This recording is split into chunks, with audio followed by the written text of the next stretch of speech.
Les voy anunciando breve para ya dar inicio a la clase. Nosotros vamos a iniciar en el mes de marzo la especialidad en peritaje contable forense, investigación financiera forense y la prueba pericial en litigio judicial. ¿Ya? Esa es nuestra propuesta de especialidad para el mes de marzo, ¿correcto? Van a participar peritos, van a participar investigadores y van a participar abogados y fiscales. Esa es una tentativa que tenemos para el mes de marzo. ¿Cuáles son los temas a dictar? Vamos a tocar desbalance patrimonial y lavado de activos. Queremos implementar y nos han pedido ustedes el tema de criptoactivos, peritaje forense en criptoactivos y criptomonedas. Hay que tener dos cosas en cuenta, ¿no? Porque entra también el perito informático y el perito contable, cada uno en su objeto pericial, ¿no? Lo que corresponde. Vamos a ver el tema de peritaje contable en minería ilegal vinculado al lavado de activos, contrataciones del Estado, bienes, servicios, obras públicas, delitos de corrupción de funcionarios, liquidación, daño emergente y lucro cesante. Eso también nos han solicitado algunos colegas. El que quiero implementar ahora es también el tema de peritaje forense en delitos informáticos y fraude digital. Ya a recomendación de ustedes también, porque me están pidiendo daño, el tema de delitos informáticos, el tema del fraude digital. O sea, son temas, digamos, que si bien es cierto, pueden participar los contadores, pero también lo ven los ingenieros de sistemas, ¿no? La vulneración a los sistemas de entidades bancarias. O sea, la idea es que los ponentes que van a participar tengan por lo menos un caso, ¿no? Les hayan asignado como perito de oficio, como perito de parte, un caso referente a esta materia.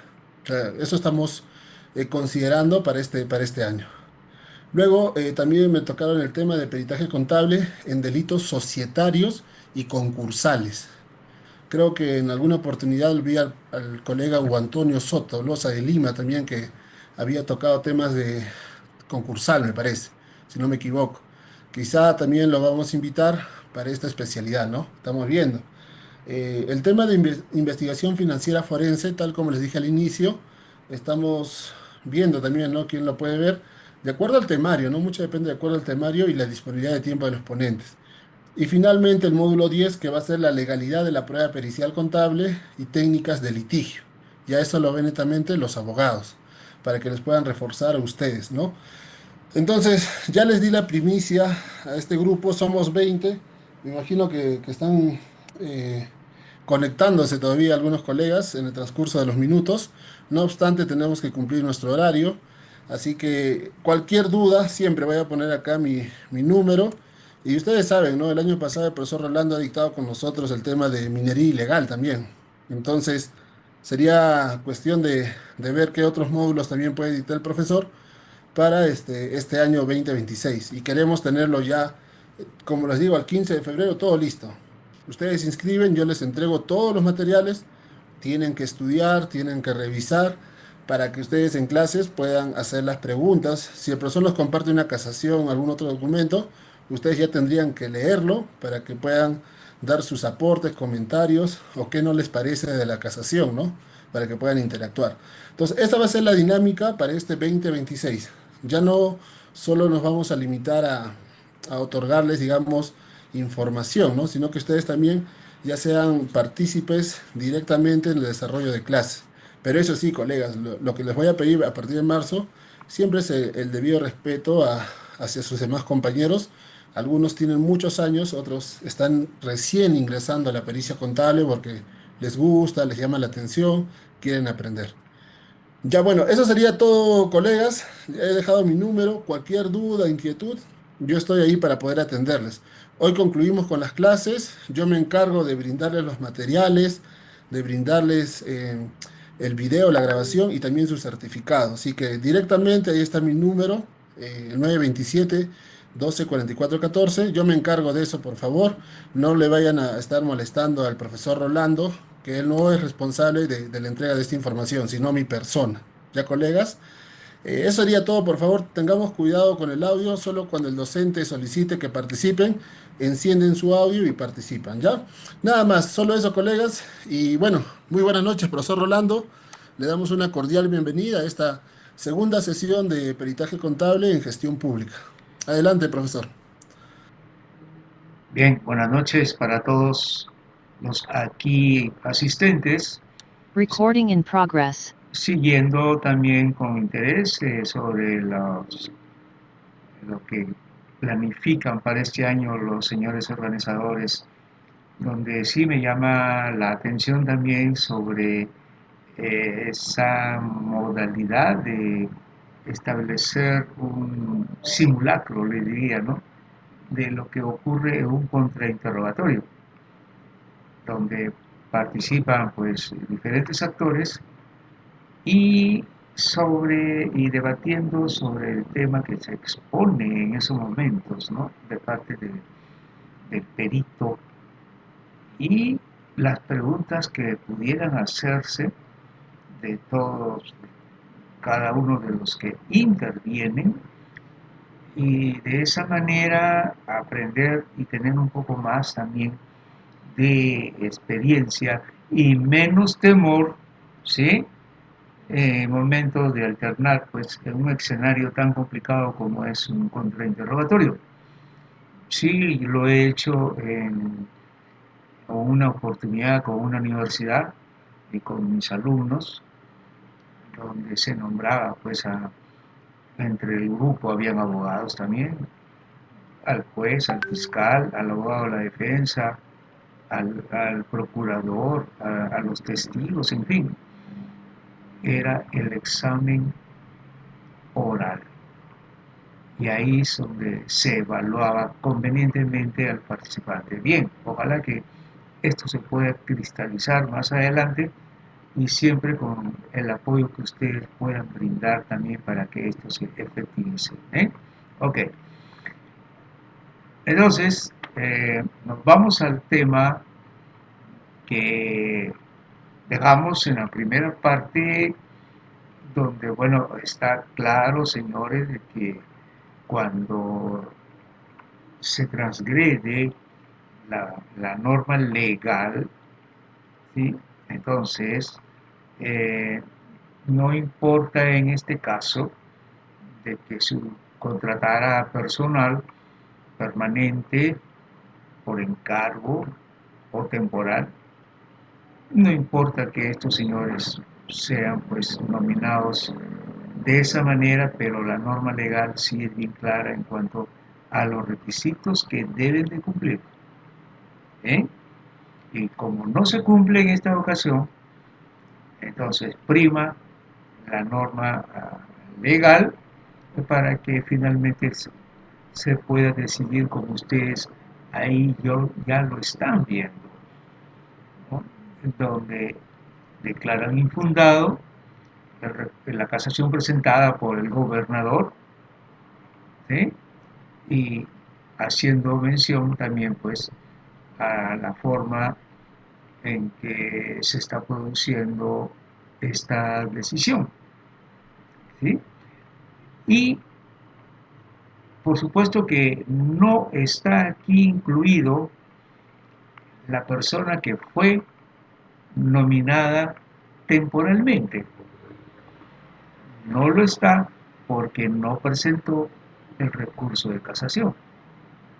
Lo que se da por entendido de que si ya se condena a esta persona, entonces eh, el otro servidor, eh, que no le puedo llamar público porque no cumplió con la normatividad legal, también está comprendido. Entonces, eso es, en resumen, lo que quiere decir el caso expuesto, ¿sí? Lo demás, bueno, ya son términos de la condena, de la reparación civil, y bueno, y que esto se publique y bien, ¿sí? Entonces, ahora voy a mostrar lo que es eh, la separata que nos permite conocer, ¿sí?, lo que está ocurriendo actualmente respecto a los tipos de delitos contra la administración pública mediante también la casuística. ¿Sí? Lo que aquí se quiere, señores, en principio, es conocer primero cómo o cuál es la labor que le corresponde a Contraloría General cuando hace su evaluación, revisión, investigación, para saber hasta dónde llegan cuando presentan ya un informe administrativo ante la Fiscalía. Entonces, conozcamos lo que dice, ¿no?, la norma sobre los deberes de la Contraloría. Dice que es un ente técnico. ¿Sí? Esa es la palabra. Técnico es. Por supuesto, el rector del Sistema Nacional de Control, porque está bajo su responsabilidad que se cumpla con todo ese sistema, y dotado de una autonomía administrativa, funcional, económica y financiera, que tiene por misión dirigir, no fiscalizar. La fiscalización lo hace la administración tributaria. Entonces aquí es bueno aclarar, ¿no? Y supervisar con eficiencia y eficacia el control gubernamental. O sea, eso sí, todo lo que es evaluar si se cumple con toda esa normatividad administrativa, ¿no?, orientando su accionar al fortalecimiento y transparencia de la gestión pública. Emite un informe institucional sustentado para efectos penales. Y también ver si realmente ese informe administrativo cumple con los requisitos para ser derivado a lo penal. Algo así como el recurso de casación, ¿verdad? El recurso de casación es admitido siempre y cuando cumpla con algunos requisitos.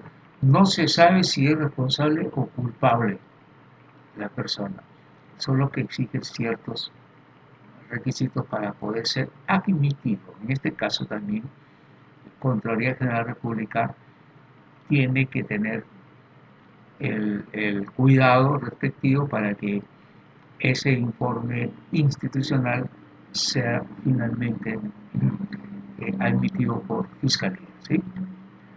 Ese informe es un documento que contiene los resultados de las acciones de control. Control interno. Cuidado con esto. En la clase primera dice énfasis que si no se observa el control interno durante el proceso de evaluación, revisión por parte de Contraloría General de la República, entonces eso sí lo detecta el perito contable especialista. ¿Eh? Hay que saber relacionar la función que le compete al funcionario comprendido versus la modalidad del presunto delito cometido. Sabemos perfectamente que las normas de control interno son los que regulan la conducta funcional del servidor público. Y si éste lo hace, o sea, transgrede, entonces ahí sí, señores, sabemos nosotros diferenciar si lo que hizo estaba amparado o normado en la norma de control interno. Hay casos en que esto no ocurre, donde el servidor público cumple con sus funciones según la norma de control interno y no podría ser comprendido en los alcances del informe institucional. Es cierto que cuando la Contraloría General de la República inicia su labor, generalmente comprende a todos. Por ejemplo, en el área de logística, por decir, que es el área donde mayormente se producen los diversos tipos de dolo. ¿Eh? Logística pues tiene diferentes instancias, ¿no?, dentro de su organización, el organigrama funcional. Está la gerencia, está el jefe de la unidad, el jefe de la división, el jefe de la sección y también, bueno, el personal empleado. Entonces, hay que saber relacionar la responsabilidad de cada uno de ellos como para finalmente ser comprendidos en el presunto infracción cometida. Y es ahí donde también el perito centra su máxima atención para poder comprobar sobre la responsabilidad que, que finalmente le asiste a aquel funcionario que ha infringido. Si infringe la norma de control interno, entonces ya está a un paso para una acción penal. ¿Sí? Ok. Estos informes pueden abordar diversos temas, como el cumplimiento de la normativa, uno en primer lugar, ¿sí?, la eficiencia en la gestión de recursos públicos, ¿sí?, o sea, el comportamiento, la responsabilidad del servidor público para poder saber administrar los recursos públicos o el patrimonio que le ha sido dado para su debida explotación y debida y correcta explotación. La prevención de la corrupción es también el rol principal que tiene la CGR cuando sí ya se producen hechos tras hechos que siempre ocurren por la misma manera, por la misma modalidad, donde también aquí lo que se quiere es, en todo caso, modificar el Sistema Nacional de Control, que luego conlleva a modificar la norma de control interno. O sea, tratar de cerrar el círculo para que los actos de corrupción cada vez sean menores. Eso. Y bueno, entre otros también. La Contraloría utiliza también estos informes para alertar sobre los riesgos. Este es un término para nosotros muy conocido, sobre todo en el caso de los colegas auditores, donde sabemos medir el grado del riesgo y medirlo científicamente. ¿Sí?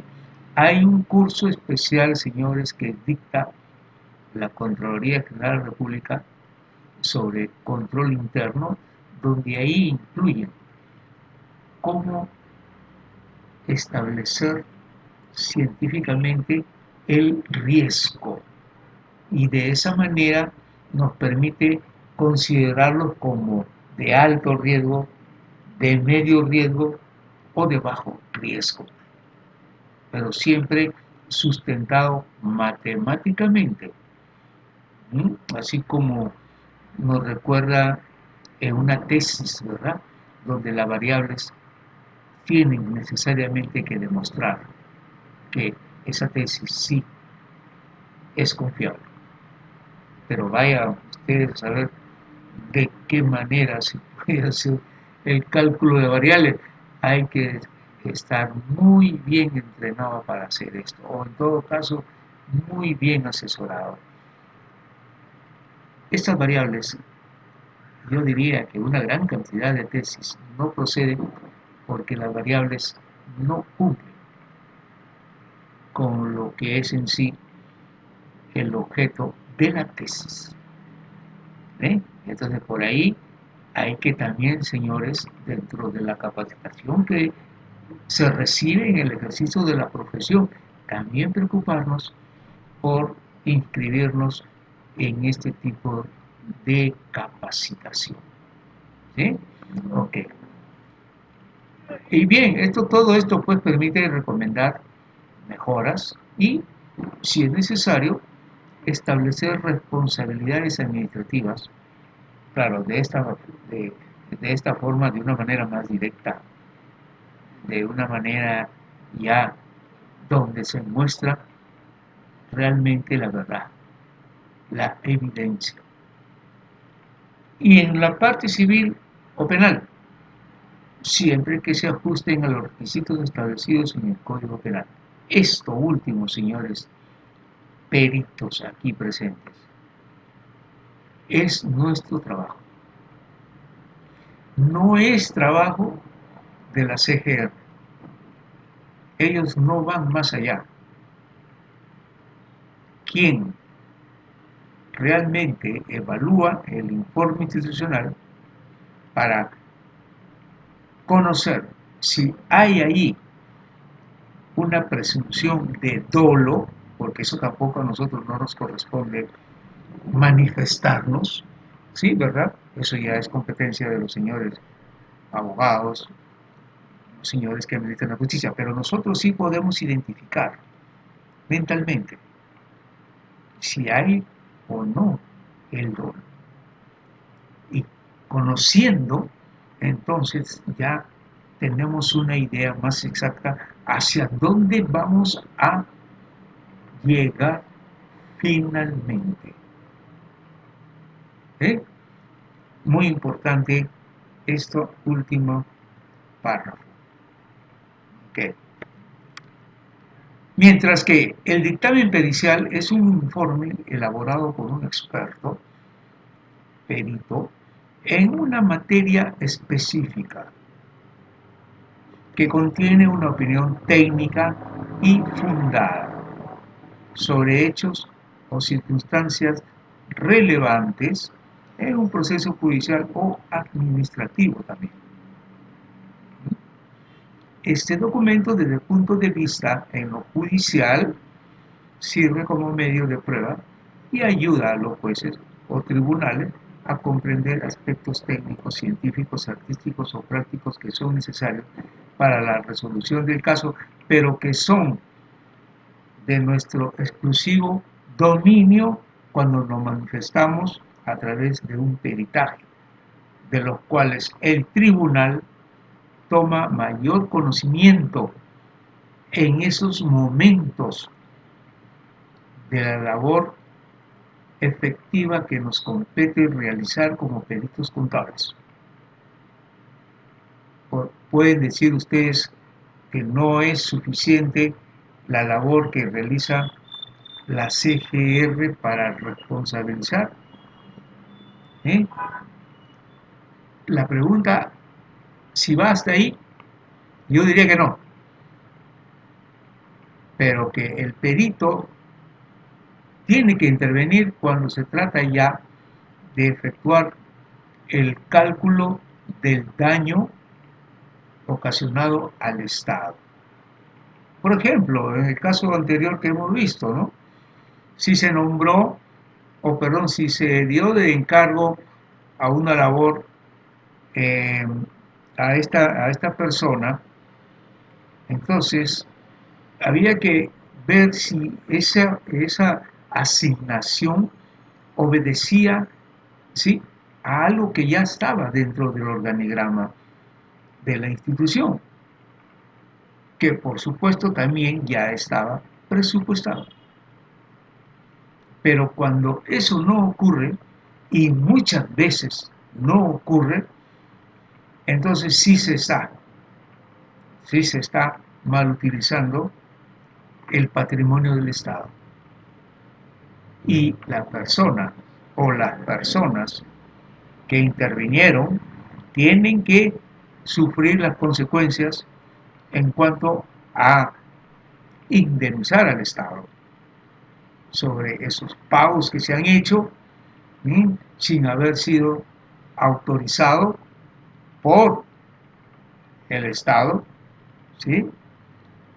Y con la consiguiente desviación de los fondos para asignarle a esa persona encargada. Y aquí me permito hacer un acápite, porque también el perito, y eso no lo hace la Contraloría General de la República, tiene que indagar, investigar de dónde salió ese recurso del presupuesto. ¿Acaso le quitaron a alguna área, unidad o sección de la institución ese presupuesto para darle al encargado? Esos señores, ¿cómo se llama? Defraudación tributaria. Y el perito está en la capacidad de llegar a ese extremo. Y vaya, cuando se presenta la pericia bajo con esa información, ¿m? Y luego debatirlo en un contrainterrogatorio, eso motiva al administrador de justicia. Y por supuesto que se va a dar por enterado de esto, que no ha sido informado por Fiscalía ni la CGR. Entonces, esa es la labor efectiva que tiene el profesional perito, ¿eh? Donde cuando hay un daño económico, ¿no?, al Estado, necesariamente tiene que estar allí el especialista perito. Bien, un dictamen de auditoría de gestión. Antes que continúe, si ustedes desean intervenir, por favor, pueden hacerlo en cualquier momento, ¿sí? Entiendo que hay preguntas que quieren hacer en estos momentos, antes que yo continúe con lo demás, ¿sí? Ok. Un dictamen de auditoría de gestión. Aquí también hay que saber diferenciar. Los auditores contables hacen este trabajo de gestión. Hay especialistas auditores en gestión que son llamados siempre por las sociedades de auditoría. En el caso privado. Y obviamente que la CGR también los tiene. Y es una especialidad que muy pocas veces veo, señores, que las instituciones lo promuevan. Es una especialidad, o sea, no debe estar junto con lo que es la auditoría financiera, la auditoría tributaria, la auditoría presupuestaria y por último la auditoría ambiental, porque se necesita un entrenamiento mayor con casos prácticos para que el auditor sepa a dónde tiene que apuntar cuando le asignan esa función dentro de lo que es la auditoría practicada. Así que ahí tienen también otra probabilidad de trabajo. Cuando se tiene una especialidad, hay diferentes especialidades dentro de la auditoría. Hay diferentes especialidades dentro del peritaje, como lo que el promotor de este evento lo quiere hacer más adelante. ¡Qué bien! Muy bien. Eso nos beneficia y nos permite seguir conociendo más todavía sobre el mundo de nuestra profesión. ¿Sí? Lo de, por ejemplo, el tema concursal. El tema concursal es un tema económico y necesariamente tiene que estar ahí el auditor o el perito. Pero claro, son pocos los que están entrenados para esto. Eso sí, así nomás no hay especialistas, por ejemplo, en el tema de lo que es el sistema concursal. El sistema concursal, señores, tiene sus propias leyes. El, lo que es la ley de comercio tiene sus propias leyes. La ley tributaria, con mayor razón. El sistema financiero también. Entonces, tenemos pues que identificarnos con todo ese mundo de la ley, ¿verdad? Y claro, y también contabilidad tiene también su propia ley. Lo tiene. ¿Mm? El derecho contable. ¿Sí? Entonces, en todo sitio hay el derecho también. Y donde hay el derecho, ahí está siempre el contable. ¿Eh? Como le digo, hay mucho que recorrer. ¿Eh? Y la mejor, pues, manera de seguir ejercitándonos, conociendo más, es, señores, capacitándonos. Que de hecho es una inversión lo que se hace, no un gasto. La experiencia luego vale oro. Ok. Corresponde, dice, este tipo de auditoría se centra en examinar cómo se planifica. Ya hay un estudio hecho por el planificador de auditoría, o sea, el senior. El senior es el que conoce todo, es el experto auditor, como hay en el peritaje forense, el perito forense, el auditor forense, son completos, pueden alternar en cualquier escenario, con cualquier tema. Se necesitan también años y se necesita también mostrar las canas para demostrar y hacernos respetar, ¿verdad? Eso sí, pero bueno, lo importante es que se goce, ¿verdad? De lo que es en sí el desarrollo profesional, pues que lo tenemos en la sangre, pues lo tenemos por vocación. Y cuando esto ocurre, señores, las cosas son más sencillas cuando vienen más adelante. ¿Por qué? Porque ya estamos metidos ahí y hay que seguir para adelante. ¿Eh? Y hasta aprender, hasta donde el cuerpo lo permita, ¿verdad? Hasta donde la vida también nos lo permita. Corresponde al peritaje contable, en cambio, a confirmar, suprimir o agregar y o establecer, miren esto, la responsabilidad administrativa según los requisitos contemplados en la norma penal, no en la norma administrativa, no en la norma contable. El perito forense es el que conoce el derecho. No se necesita ser abogado, pero sí, como siempre digo, criollamente, robarles su información, su experiencia y que se quede acá.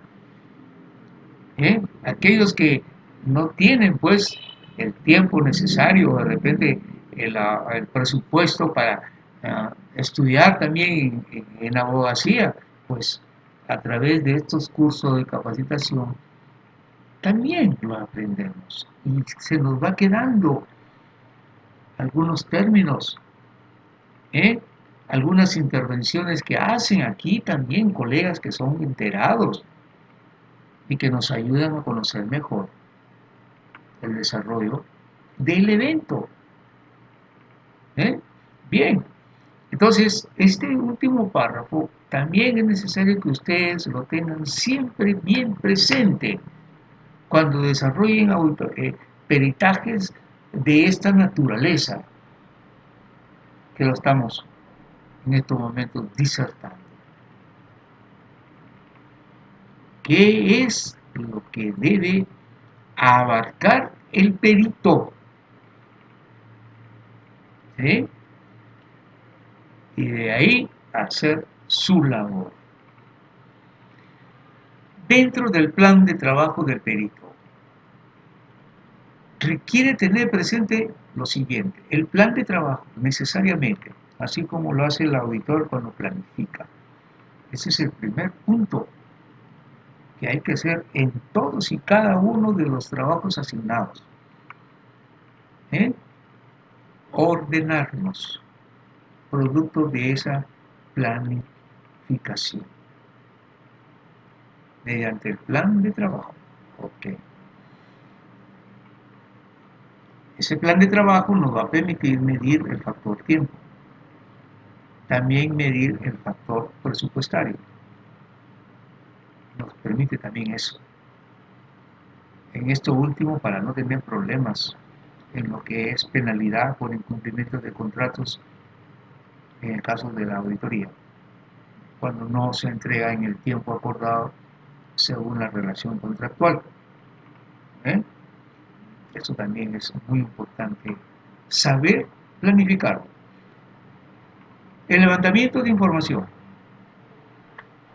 la parte inicial, la parte preliminar, donde nos vamos informando mediante la documentación ordenada que nos dan dentro de lo que es el ejercicio del trabajo de auditoría. Por ejemplo, saben ustedes que hay alguien que se encarga de recopilar toda esa información documentada y ordenarla. Ese es un especialista. ¿Para qué? Para que el auditor tenga esa facilidad de acceder rápidamente a la fuente. ¿Eh? ¿Por qué? Porque se lucha contra el tiempo cada día. Se nos asigna un trabajo para terminar de aquí a 2 meses, por decir, y debemos de entregar ese trabajo o ese dictamen en borrador sobre la especialidad que nos asignan, que nos dan, y el tiempo es oro en esa parte. Entonces, en el caso del peritaje, algo parecido. Los señores, por ejemplo, peritos de oficio, tienen un plazo para entregar su trabajo y deben, pues, por supuesto, saber planificar, deben saber efectuar un efectivo levantamiento de la información, que también tiene sus técnicas. Yo no lo voy a decir en este momento por el factor tiempo. ¿Cómo hago un buen levantamiento de información si hay como 40 tomos en la fiscalía? Me dan 15, 20 días de plazo. Ah, muy bien. Ya se conocerá de repente en otra oportunidad. ¿Eh? Punto 2, la información relevante, que tiene que ver con punto 1. Solamente hago un muestreo de la parte relevante que corresponde a lo que es en sí el objeto de la pericia, dentro de todo ese cúmulo o mundo de los tomos, que a veces hay pues 20, 30, hasta 40 tomos. ¿Eh? Pero bien, escoger la información relevante que tiene que ver con la causa. ¿Eh? Ok. Y claro, todo eso siempre plasmado en el papel de trabajo. Porque desde ahí vamos nosotros a partir ya con nuestra labor. Y se incluirá en el cuerpo de la pericia. O sea, toda información relevante que tiene que ver con la causa y también observación, ¿sí?, tiene que ir en el cuerpo de la pericia. Pero no cometan el error como hacen algunos colegas de peritos que ponen información que realmente no nos va a servir para concluir. Y claro, cuando se concluye es porque hay, señores, hay sí responsabilidad. En el caso del autor, cuando hay hallazgos, hay responsabilidad. Y ese hallazgo, señores, es debatido en grupo en la sociedad de auditoría. No es porque yo lo hice y que se haga y que se reconozca el hallazgo, no, señor. Se discute entre todos los auditores que están interviniendo en la sociedad de auditoría. Y si ellos coinciden que ese es un hallazgo, pues bien. También hay esa técnica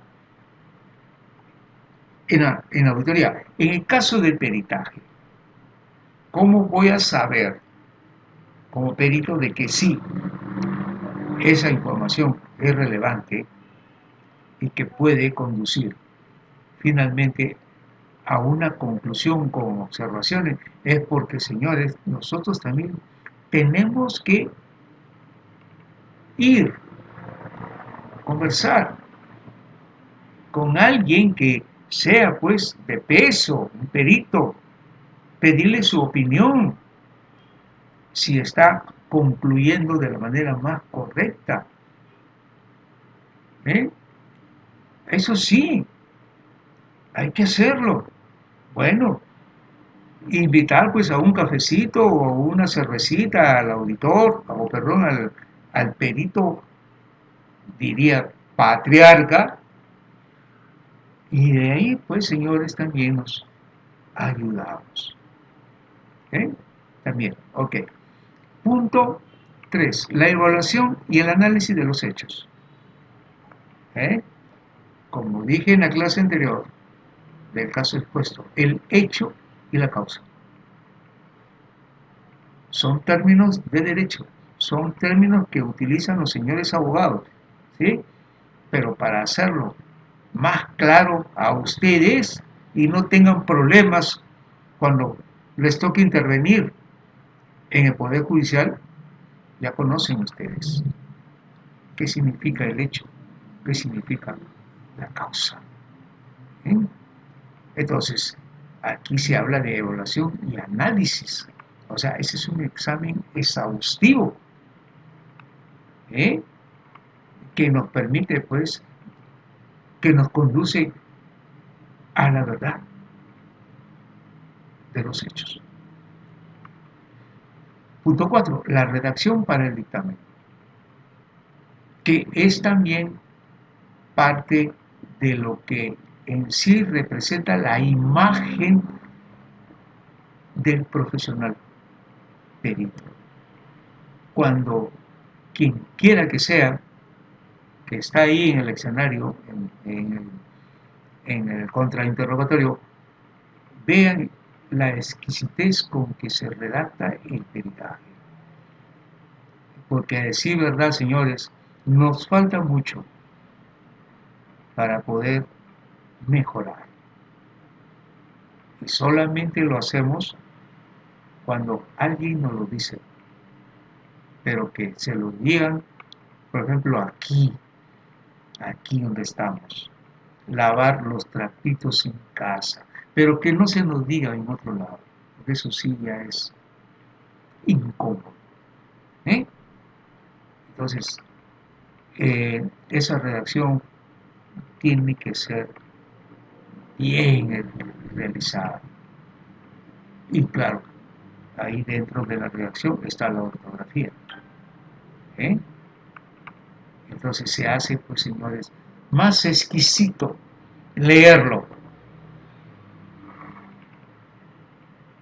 Punto 5. El modo de presentación de los anexos. Cuando decía que la información relevante solamente debe consignarse en el cuerpo de la pericia. Aquí en punto 5 quiere decir que en los anexos, señores, debemos demostrarlo allí. No tenemos por qué hacer el cuadro, el flujograma y todo en el cuerpo de la pericia, no. A veces veo que hay pues peritajes de delitos contra la administración pública que son como de 80 páginas, 70 páginas, ¿para qué tanto? Para eso están los anexos.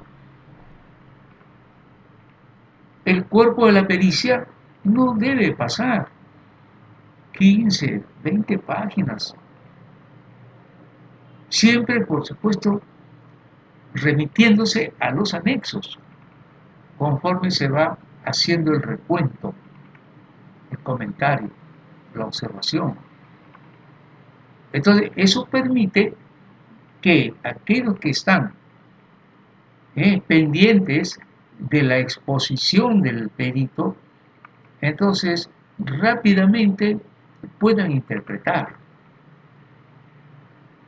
la pericia. Y de ahí, por supuesto, rápidamente se van al anexo a tomar conocimientos y qué es lo que ahí se muestra. Eso es la técnica de presentación de un peritaje. Eso es lo que le gusta al administrador de justicia. En el cuerpo de la pericia quiere que se le dé ya digerido.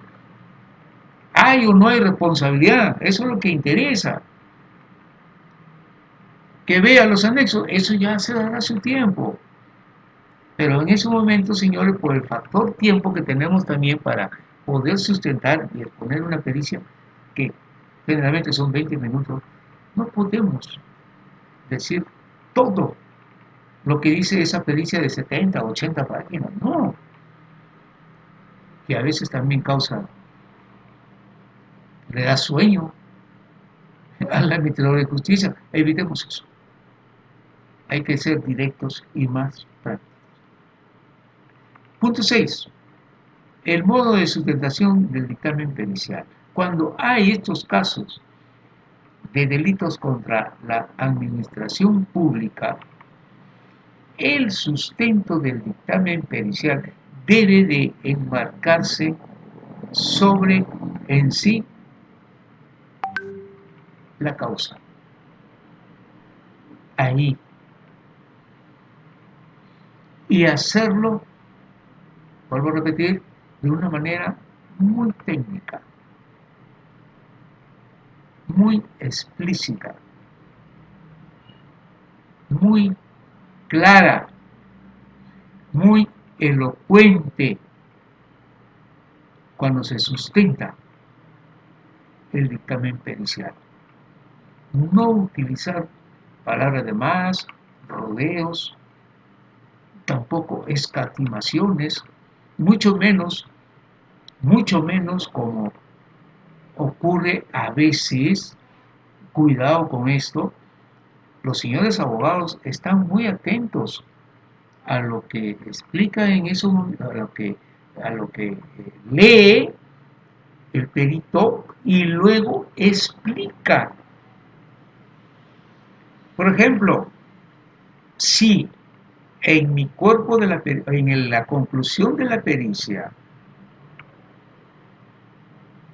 por ahí se me va una palabrita que pueda decir podría, ocurriría, tal vez, ¿eh?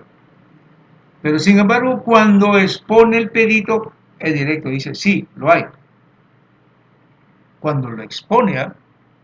Pero el abogado interviene y dice, señor perito, usted en sus conclusiones muestra dudas.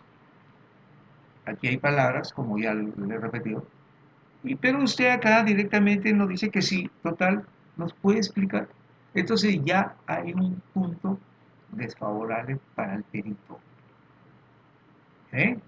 No hay palabras con dudas en el peritaje.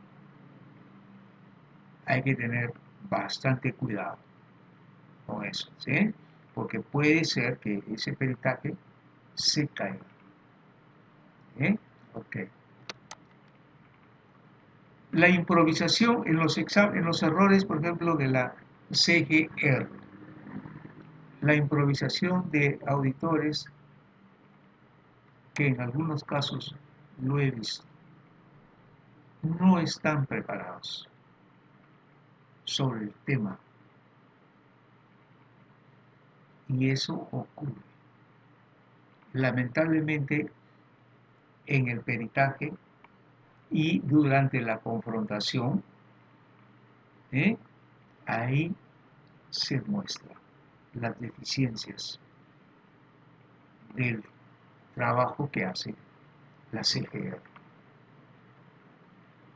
Cuando digo improvisación es porque no están capacitados. Les falta todavía un mayor entrenamiento y eso pues un perito de parte ducho, experimentado, no le cuesta mucho trabajo conocer de esa deficiencia. ¿Mm? Luego, el direccionamiento de carácter político o privado. O sea, no faltan las presiones de esa naturaleza. Pero ¿cuál es en sí el temor que tiene la CGR? Como ya hubo un antecedente de un jefe de la CGR cuando lo manifestó claramente, eso sucedió, recuerdo, en gobierno del señor Toledo, que nombraron, bueno, a alguien en la CGR, pero este señor, ¿qué es lo que respondió en una entrevista cuando le hicieron que por qué no había incluido la CGR en la investigación de un caso que estaba llamando mucho la atención a nivel nacional? Por supuesto que era un tema muy sensible, pero ¿cuál fue la respuesta que dio? Si yo hago eso, inmediatamente me recortan el presupuesto. Sí. Y eso, señores, esa entrevista fue publicada por el diario El Comercio en aquel entonces, a 2 páginas completas que le hicieron a este señor. Y claro, esta persona también había sido improvisada, no tenía los requisitos para hacerse cargo de la CGR. Eso sí, y bueno, ahí está también las cosas negativas que se ven. ¿Eh? Ok. Luego viene la interpretación de los alcances de las normas de control interno. Hay que saber leer para poder interpretar. Y no solamente leer una sola vez,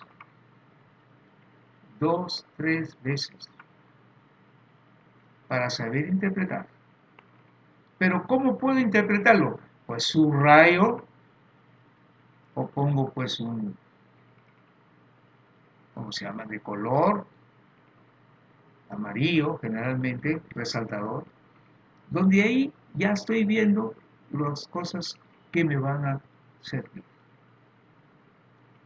De toda esa maraña de documentos que hay en las páginas, en fin, ¿no? Pero sí voy resaltando lo que más me interesa. Y luego vuelvo a leer. De esa manera ya me voy compenetrando con la causa. Voy conociendo más de lo que está ocurriendo. Entonces, ahí está la técnica de la interpretación. Y por último, ¿por qué no buscar a otro colega para que también dé su opinión? Si realmente estoy en lo cierto. Eso se llama también la capacidad de discusión. Eso no lo van a encontrar en ningún libro, lo que yo estoy diciendo. Es la práctica profesional. Si yo no estoy seguro, acudo, ya sé a quién ir también, eso sí. Y comenzamos a intercambiar opiniones, a discernir no a discutir, que es otra cosa. Y luego, finalmente, la capacidad de decisión. O sea, ¿qué quiere decir? Que ya estoy seguro de lo que he hecho. ¿Eh? Siempre es importante conseguir la opinión de alguien más. El otro punto, no saber relacionar con los resultados contables. Ocurre, señores, que a veces la CGR también descuida esto, como ya le expliqué al inicio de la clase, ¿verdad? Que el perito también es capaz de calcular, ¿verdad? Sí, pero para que lo haga tiene que recurrir a la fuente contable para poder hacer un cálculo, señores, fehaciente. Y la información contable me ayuda a hacerlo. Lamentablemente CGR no entra mucho para ahí, no entra mucho por ahí. Y ahí es donde el perito tiene que saber cubrir esa, no diría deficiencia, una limitación. Como digo, el auditor de CGR también tiene que ser una persona bien preparada, pues, para no cometer más de un error que luego es detectado por el perito. No lleguemos también a ese extremo. No conocer el flujo de documentación del caso observado. Eso, en otras palabras, señores, y no solamente es en el ámbito de auditoría, sino también del perito, quiere decir que debemos saber clasificar la información. Por ejemplo, por orden de fecha. Los documentos que han sido evaluados, revisados, observados, ¿eh?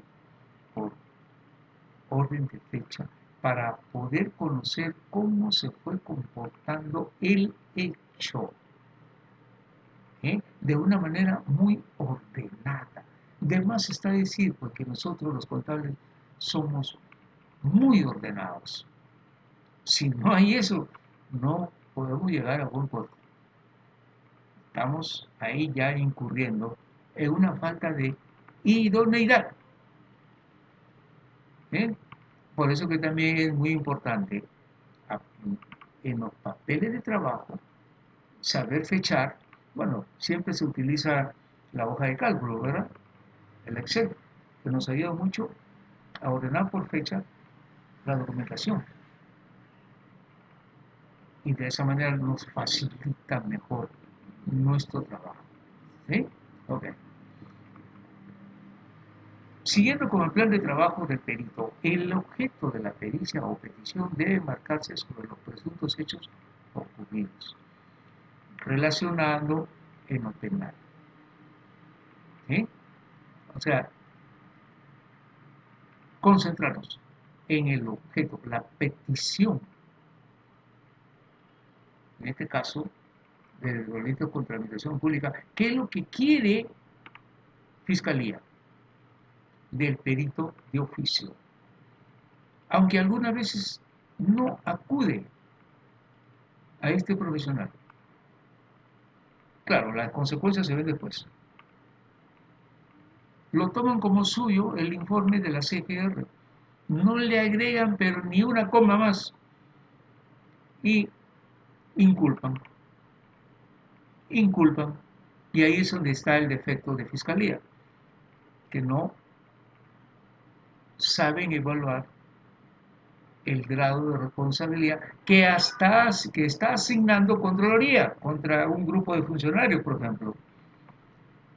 Si realmente le asiste también responsabilidad a otros funcionarios que están pues también comprendidos en el informe de la CGR. Por eso es que siempre es necesario que Fiscalía pida la opinión del perito de oficio, que no siempre ocurre, ¿eh? Y eso lamentablemente se ve en un ya, pues, en un escenario donde se debate el trabajo de cada quien en audiencia pública. ¿Eh? Bien, punto 2. Se debe evaluar convenientemente los informes de la CGR, mirarlo con lupa de auditor también, ¿no? Obviamente, quiero pensar que quienes estamos en el ejercicio del peritaje forense es porque somos también auditores, ¿sí? ¿Eh? Y dichos informes son de carácter institucional. Por el momento, institucional, lo que se toma conocimiento. 3. Tener siempre presente que no existe responsabilidad fijada por la justicia hasta mientras no se llegue a esa conclusión. ¿Quién concluye? ¿La CGR o el perito? El perito. ¿Por qué? Porque ya estamos dentro del ámbito judicial. CGR no entra ahí. ¿Eh? Siempre se debe motivar al juez presentando nuevas evidencias y que no constan en la carpeta fiscal. Claro, en estos casos, por ejemplo, de los delitos contra la administración pública, hay deficiencias o limitaciones, no solamente de la CGR, también puede ser el perito de oficio y también del fiscal. ¿Eh? Los que estamos ya plenamente enterados de este mundo de los delitos contra la administración pública, ya sabemos qué es lo que podría estar faltando en la carpeta fiscal. El perito de oficio lo puede hacer, pero si no hay esto, entonces el perito de parte sí lo hace. Y cuando presenta nuevas evidencias de responsabilidad o no, entonces eso motiva al juez en esos momentos. Como diciendo, caramba, pero si esto no está en la investigación de fiscalía ni el perito de oficio y tampoco está en el informe de la CGR y el perito de parte viene y me presenta esta información, eso es motivación. Así que el juez sí se concentre más en el caso. ¿Eh? Y eso es lo que siempre debemos hacer cuando hacemos nuestra investigación, presentando nueva información a la carpeta fiscal. Y si es así y el fiscal no lo considera, ese es su problema. Ya el abogado de la defensa se encargará de hacer su trabajo, ¿verdad? Ok. Entonces, esa motivación busca, ¿verdad?, que para ello debe evaluarse las normas de control interno que acrediten, ¿no?, o sea, que certifiquen ya la responsabilidad directa de los involucrados. A veces algunos no son responsables. Y que se haya cumplido con respetar el debido proceso también, dentro de lo que es el orden administrativo. No estoy hablando del orden penal, del orden administrativo. Si es que él o los investigados, la CGR cumplió con respetar el debido proceso de ellos. Y ojo que esta es otra labor que nos corresponde hacer. ¿Por qué? Porque conocemos las normas de control interno para luego relacionar y saber si infringieron o no. A esto es lo que se quiere decir el debido proceso. Si fueron ellos interrogados dentro del escenario administrativo, si cumplieron con citarlo por escrito, si cumplieron con escucharlo, si existe el acta de ese interrogatorio que le hicieron al involucrado, si existe el pronunciamiento final de Contraloría que sí concluye que hay responsabilidad, muy bien, pero toda esa fuente de documentos debe de existir. Esa es labor del perito forense.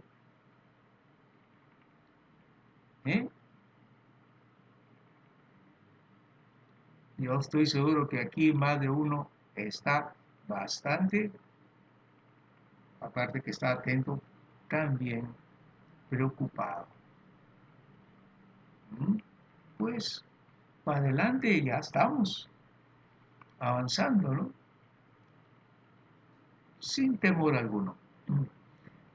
Punto 4. La evaluación debe necesariamente investigar o abarcar, según sea el caso, la parte económica, contable, financiera, presupuestaria de la obra, en este caso también cuando se trata de un delito contra la administración pública en el tema de la construcción, y tributaria. Todos esos 5 componentes se investiga. Económico, contable, financiero, presupuestario y tributario. Financiero. ¿Por qué financiero? Porque si hay responsabilidad de mal uso del patrimonio del Estado con fines de enriquecimiento ilícito, ¿sí? Entonces, esos dineros, ¿dónde están? En los bancos. Y si están en los bancos, entonces ahí se tiene la idea de la existencia de un presunto desbalance patrimonial, que el perito de oficio es capaz de detectar. Y no solamente se le acusaría al investigado sobre lo que observa la CGR, sino que también ya se puede derivar el asunto a otro juzgado o a otra fiscalía, perdón, donde se le investigue por lavado de activos. Vean ustedes lo que tenemos que hacer. No diría que es complejo nuestro trabajo, sino que es cuestión de conocer bien nuestra especialidad, conocer bien la contabilidad, desde abajo, luego conocer bien lo que es la auditoría, y eso nos facilita grandemente nuestro trabajo como peritos. Siempre digo, el buen auditor es un buen contador público y el buen perito es un buen auditor. Ok. 5. Un informe de CGR que no cumple con dichos requisitos es observado en la pericia de parte, obviamente. A veces como que se sorprenden los señores de la CGR cuando hay una conclusión de esta naturaleza por parte del perito y se crea y se genera en ese momento ya la confrontación, como diciendo, bueno, cada uno con su propia versión. Y si tiene asidero, si es convincente, eso le corresponde al juez pronunciarse. que en un caso de delito contra la administración pública, por lo que es en sí, por ejemplo, esto de la obra, alguien en el poder ahí me puede decir, señor perito, pero ¿y por qué usted se manifiesta en lo financiero? Si no le hemos pedido eso, por ejemplo, si eso no es el objeto de la pericia. Es que, señores, no lo podría decir directamente, pero entre mí sé que también pues hay limitaciones en la CGR, en el perito de oficio, en fiscalía, que no conocen bien lo que es el mundo de nuestra especialidad de perito forense. Y se les dice en buenos términos y documentado. Ahí está. El juez será el que finalmente se manifieste. Y claro, hay casos en que se condena al infractor, sí, pero el juez también deriva a una fiscalía para que se le investigue por lavado de activos. Lo pueden hacer, sí. ¿Eh? Bien. Las técnicas de evaluación y reconocimiento documentario de escritos admitidos con resolución. ¿Esto qué quiere decir? Que cuando se hace un levantamiento de información, señores, nos vamos a encontrar con dos tipos de escritos en el ámbito de fiscalía. Primero, ¿eh? Cuando hay una resolución, ¿verdad? Eh, que se manifiesta sobre alguna información que se ha alimentado a la fiscalía, claro, durante el proceso de fiscalización preliminar, fluye mucha documentación desde afuera, pero si el fiscal decide que esa información no es relevante, ¿eh? Solamente lo recibe, nada más, no se manifiesta. Pero cuando sí la información tiene que ver con el caso relevante, por ejemplo, entonces Fiscalía emite una resolución. Quiere decir que esa información hay que tomarlo en cuenta. ¿Ah? Y sobre esas resoluciones nosotros los peritos trabajar dentro de las técnicas de reconocimiento o levantamiento de la información en sus inicios, cuando nos encontramos pues con todos una habitación llena de tomos sobre el caso. Voy y me concentro y tomo conocimiento y lo mando a mi papel de trabajo, las resoluciones. Y vaya que de ahí, señores, hay mucho que informarse. ¿Sí? Esa es otra técnica. ¿Eh? Ya lo saben. Ahora, dice insertar en el borrador del dictamen párrafos completos relacionados directamente a la petición, o sea, al objeto de la pericia, con la existencia de indicios y comentados también. Sí, cuando digo comentados, establecer la observación de ese documento dentro del cuerpo de la pericia, no en la conclusión. Todavía no pensemos en la conclusión. Se hará una vez que se extrae la información relevante del cuerpo de la pericia, que nos va a permitir concluir con la verdad de los hechos.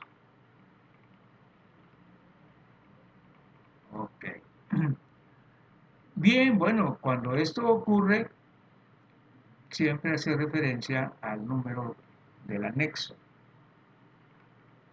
donde está la información de la pericia. ¿Eh? Y de más está decirles, señores, que la documentación que obra en carpeta fiscal, pues está siempre foliado, ¿verdad? Entonces, cuando consignamos los folios en el cuerpo de la pericia, eso demuestra que hemos tomado conocimiento de los tomos, ¿eh?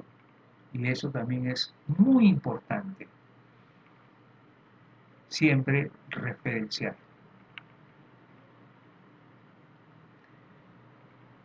3. Nuevos indicios diligentes hallados durante el examen practicado. Pues bien, eso es lo que lo dije anteriormente, busca que motivar al administrador de justicia. 4. Dictaminar conclusiones solo sobre lo tratado en el objeto de la pericia. Pero, si hay algo más que agregar sobre la causa que no está en la carpeta fiscal, sí, sí, se puede hacer, siempre y cuando esté íntimamente relacionado. ¿Eh? Ok. El Código Penal clasifica los delitos contra la administración pública en dos apartados: cometidos por particulares y también lo que incluye este tipo de delitos de la usurpación de autoridad, que también más adelante quizás no veamos un caso de peritaje contable sobre usurpación de autoridad, sobre el daño económico, de qué manera puede causar el daño al Estado. Títulos y honores, o sea, lo falseo, lo que es falso, ¿no?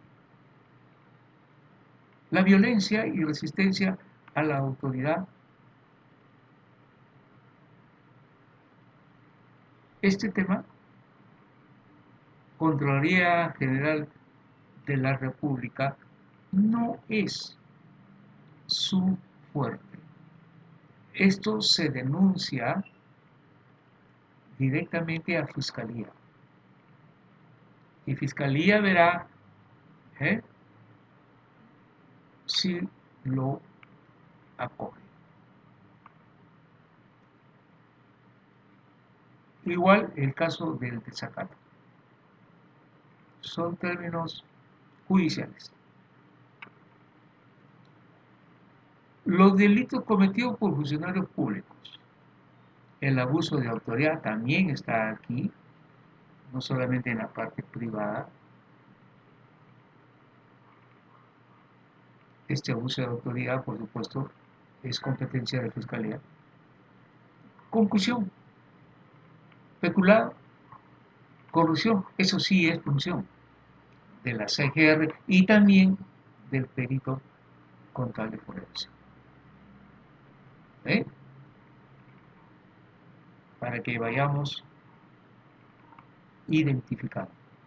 Bueno, aquí también ya se muestran conceptualizaciones de lo que implica cada delito en la administración pública, que ustedes ya están seguramente informados, pero por el factor tiempo no me puedo detener aquí. Pues claro que van a recibir también este material posteriormente. Entonces, si me permiten pasar algunas fichas, ¿sí? Son diferentes delitos que ahí, bueno, se conceptualiza mejor, ¿verdad?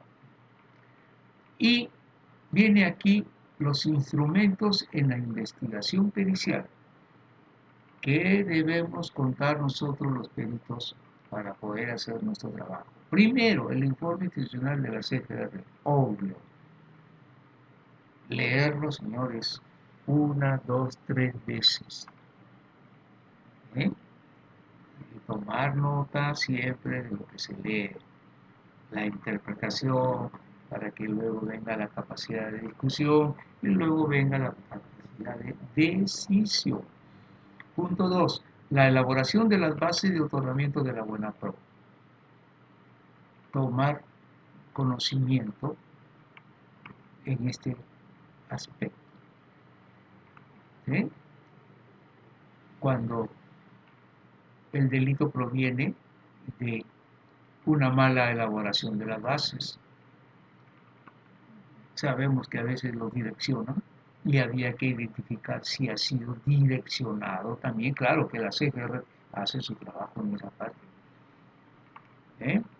Y bien, entonces, lo que pasa es que a veces también se le va la pluma a la CGR y comprende a personas que no, pues, que no tienen que ver. Y claro está, siguiendo siempre lo que es los deberes y obligaciones que están contemplados en la norma de control interno. ¿Mm? Ok. 3. La evaluación del otorgamiento de la buena pro. También, ¿cómo se hizo? Claro, por supuesto que ha existido alguna denuncia por los que participan, por ejemplo, en el concurso público. No faltan pues quienes hacen denuncias. Y bien, bueno, esa parte también se investiga. Aparte de lo que Contraloría General de la República pueda hacer su trabajo, muy aparte, y donde quizás pueda también conocer pues algunas irregularidades provenientes de la designación del ganador en buena pro, según lo estipulado y contemplado en las bases, tanto la base técnica como la base económica. Bien. Punto 4. La evaluación de condiciones contractuales. También la CGR evalúa la relación contractual, o sea, el contrato, si se cumple. Y cuando hay, sí, problemas judiciales, entonces también entra a tallar el perito contable en cuanto a establecer o calcular el daño ocasionado al Estado. ¿Sí? En estos casos también se producen actos de fraude. Sí, o sea, nos encontramos con diferentes eh, presuntos dolosos conforme vamos evaluando el caso. También existe, no solamente de parte de la CGR, sino también del perito, conocer también, evaluar sobre este presunto dolo, si es que los precios de mercado no son sobrevalorados. Por ejemplo, ¿no? ¿Eh? Bien. El acta de recepción del servicio de la obra pública. ¿Por qué ese documento? Porque ahí está todo lo que se pusieron de acuerdo las partes, el contratista y el contratante, cuando entregan la obra. ¿Y qué observaciones pueden haber en esa acta? También.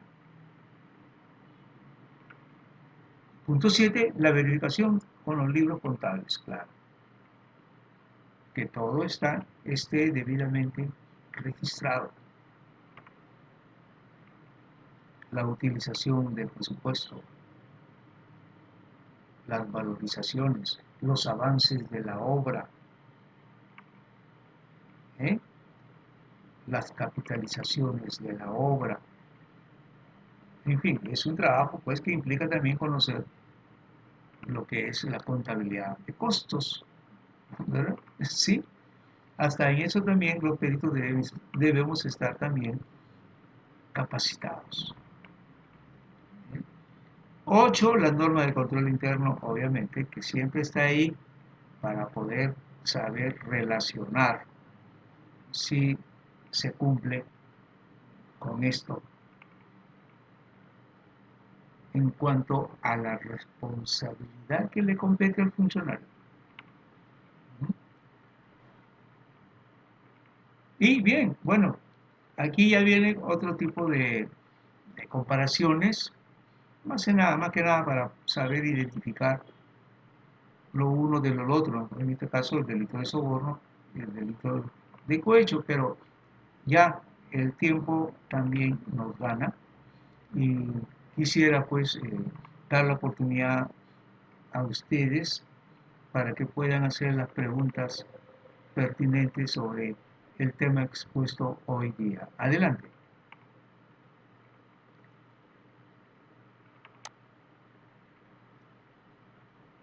¿Preguntas?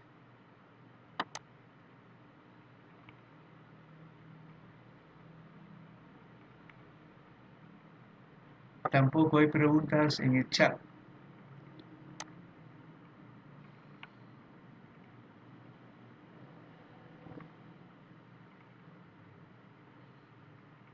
¿No hay más preguntas? Entonces, quiero entender que he sido lo más claro posible en esta sesión. ¿Eh? Doctor, buenas noches. Buenas noches. Efectivamente, muy clara la exposición, doctor. Muchas gracias por su tiempo, su paciencia y compartir su experiencia con todos nosotros. Muchas gracias. Bien, bien, bien. Muy agradecido también. ¿Otra intervención, señores?